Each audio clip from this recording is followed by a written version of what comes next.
Morning, it's Wednesday, April 5th, and this is a Places of Opposites Day. We're at the beginning of April. I mean, last Wednesday was still March, and next Wednesday will be almost mid-April. So I just have been looking at the energy of this, and right now energy is setting up pretty strong for April, and it's really pretty positive. I see a lot of things come into play, even though there's a lot of retrograde energy around. I really seen that being beneficial. The impetus has been to release and change, and the beginning of the year was kind of very chaotic in that. And I saw March being more gentle with that, and April being actually, with the retrograde energy, allowing us to slow down and review, really deciding what we want to replace things with, what we want to create, where we want to go. I also see it time for self-nurturing and working relationships, especially family relationships, but also all kinds of partnerships, businesses, family, those kinds of things. So anyway, I think today will be really interesting. We're going to work with the Indigo Angel cards. I've only used them one other time in this series, and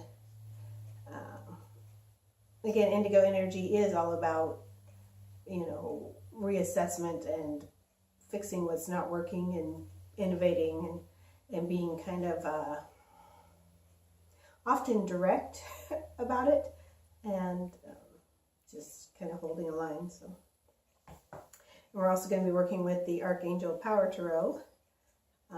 This one kind of surprised me. I thought it was only going to be this deck, but then, as they usually do, they let me know when I'm wrong. So.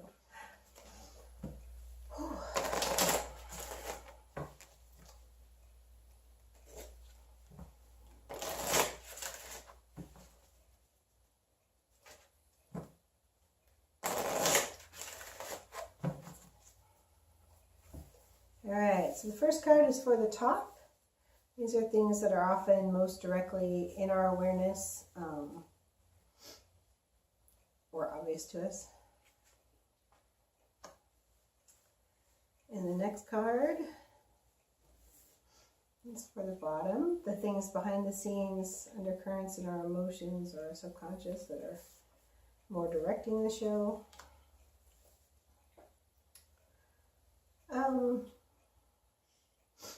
To the left is where we're coming from, our past, our mental awareness, the thoughts. Kind of relates to the top, in that, they're kind of thoughts we're aware of. I get confused here.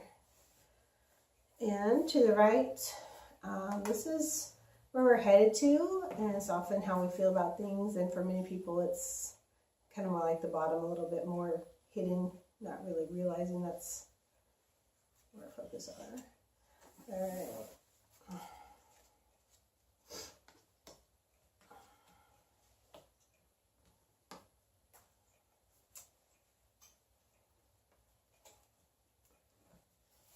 Center card.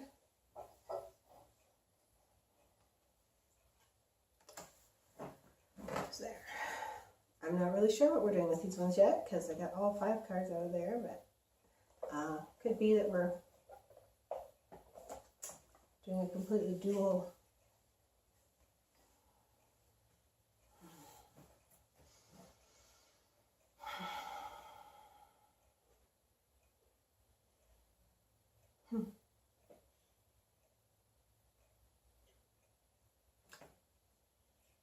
All right, well, let's start here. Nope. All right. Have to laugh at myself.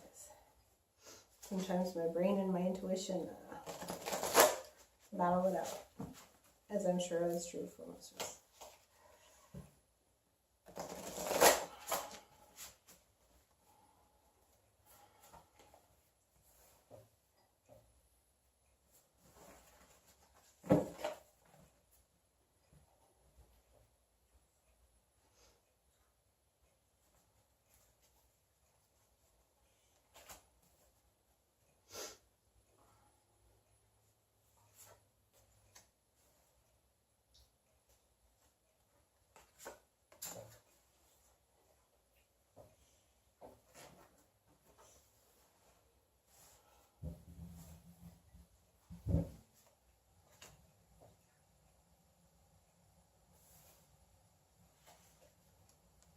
4,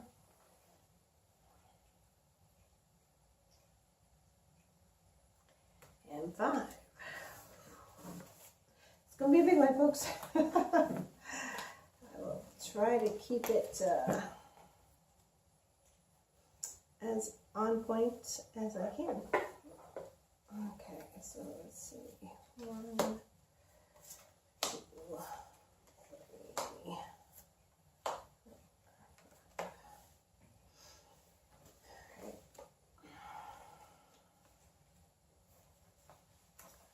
So in the top, we have manifest. I love this card. I love the fact that we, as a collective, are starting to realize more and more our ability to create what we want, both energetically, emotionally, mentally, physically, that we can direct thoughts and patterns, both through prayer and through intent and effort, kind of marrying all those three together to really create exactly what we want. And the focus, you know, that's the top mental focus right there. So that's something we're aware of, and that's what we're doing. And we're really looking at, like I said, what we want to create, what we want to replace those old paradigms with. And the retrograde energy is giving us a little bit of space to do that and to really notice even more what we don't want to manifest, which is a tricky thing, because if you're focused on what you don't want to manifest, that can mock up or mess up the mock-ups, but it's also an awareness that's essential as you're creating what you do want, what you want to focus on. So, and with that, we have the 8 of Raphael. This is an emotional trial. Usually the 8 of Raphael is things that you recognize you can't escape from and you can't do away with, you have to go through. It's facing a lot of those emotional blocks, it looks like, that have kept us from wanting to make progress or wanting to make change or wanting to create what we have, because we didn't want to look at our internal fears or the pain, grief, challenges that can come up, that vulnerability. So I see really that with Manifest, we're aware that it's the time that we have to face these things. We can't keep burying them. We have to face them and just walk through them. The great thing about the 8 is it's a very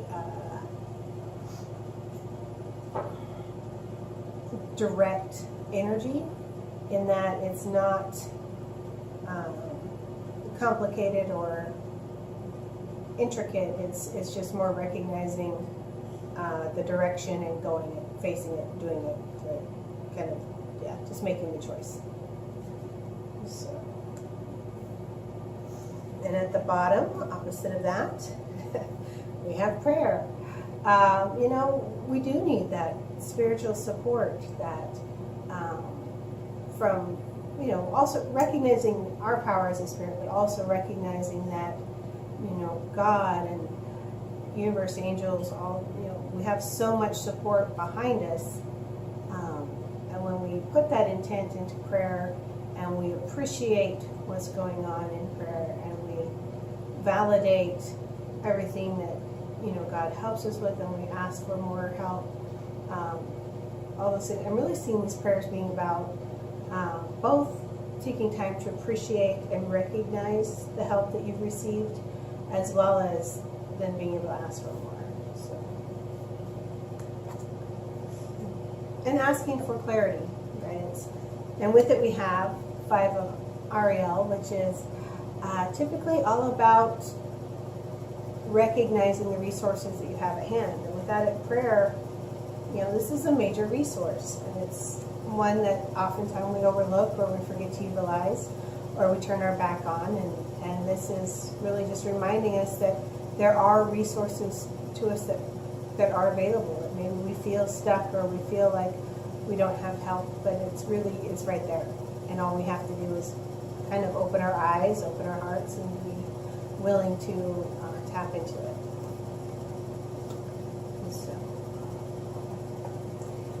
And to the left,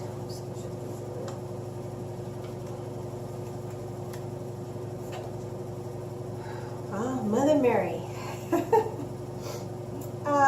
you're Catholic, Mother Mary, probably speaks to you a lot. It's something that you've grown up with. For a lot of the rest of us, maybe we're raised in a different Christian church or different religion altogether, or no religion.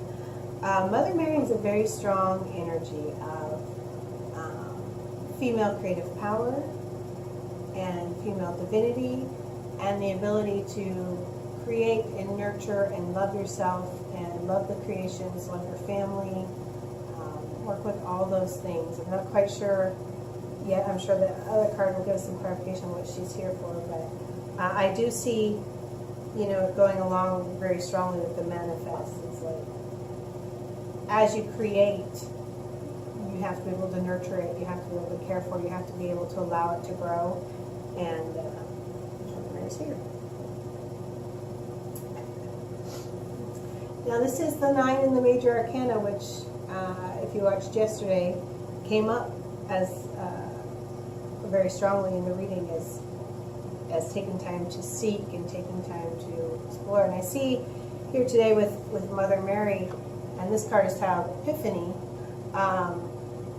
It's kind of, maybe she's here to help you come up with that breakthrough, that moment, that discovery of what you want. And it is in the left, which means it's things we've been thinking about and where we're coming from. So it could be that you've had this epiphany, that you know what it is, and that you've been kind of avoiding it. Because it means change, or usually it means change. And not just change in one thing. It looks like this is evolving change on a deep level. Reorganizing your priorities, how you go after your goals, how you balance what's important to you. I think that's why the nurturing of Mother Mary also is coming up, is putting into place more in focus in your priorities. The things like, why do we go to work? Well, we go to work so we can create the money, so we can have the things and the adventures and the stuff that we want, as well as providing service that others need. So that's what I'm seeing there. And to the right, where we're going in our emotional basis, is just to remember that you are beloved. It says you are loved. And I see that, again, relationships coming up. That you are intricately valuable and important to people, and you are loved, and you are loved by the Creator, and you are loved. You are loved. So you see that there's kind of really ties into this fear that we didn't want to face.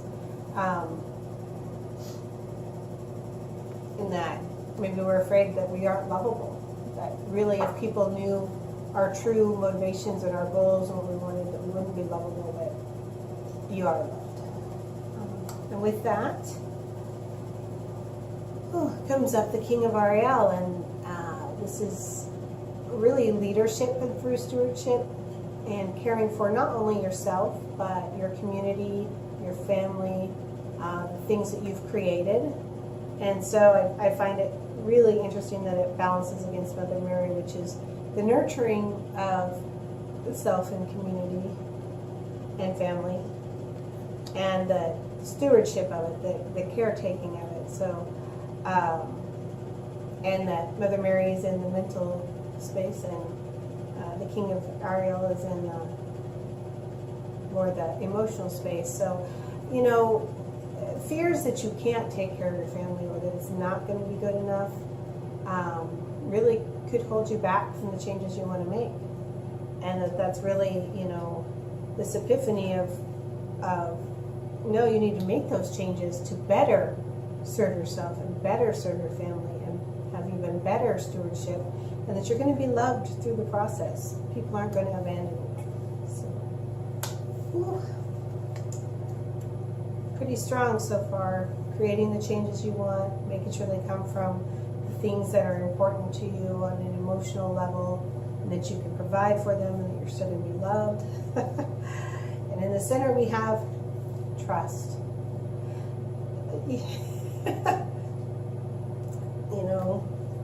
prayer and trust and faith that everything is on its right path.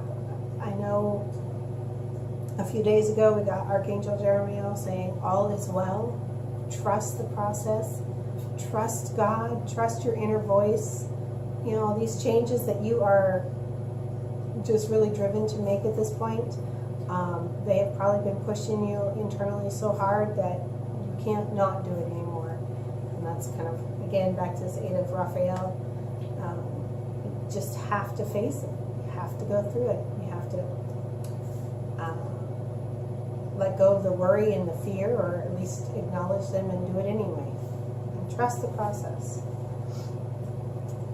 And trust the universe. Trust God.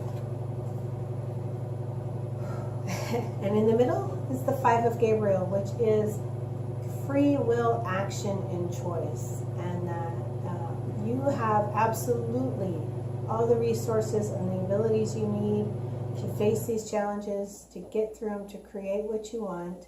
It's all within your ability. And when you feel overwhelmed or you feel frightened, you pray. And you look to the resources that maybe you've overlooked or not wanted to see. Because, you know, sometimes if we recognize the resources there, then the excuse is gone, right? Yeah, very powerful places of opposites this week. A lot of just at that point of just doing it, making the changes, taking that leap of faith, facing the fears, facing the worry, creating what you want, recognizing the ability to nurture it into being and to love it, and it also will provide stewardship and the ability to support your family and your community. You know, it's really about a perspective change, a perspective shift as far as, you know, why we do things. Again, life purpose is coming up. All of this is, it's just going to be a big month. So let it be an exciting big month where change is creating all the things that you want, and you allow yourself to go down this process of facing your fears, walking through it, and creating what you want most. Pretty powerful, pretty beautiful. Appreciate it. Thank you, Lord. Thank you, angels, and thank you for watching. As always, subscribe if you want to keep up on these. I post daily, and you can also contact me. So have a great Wednesday.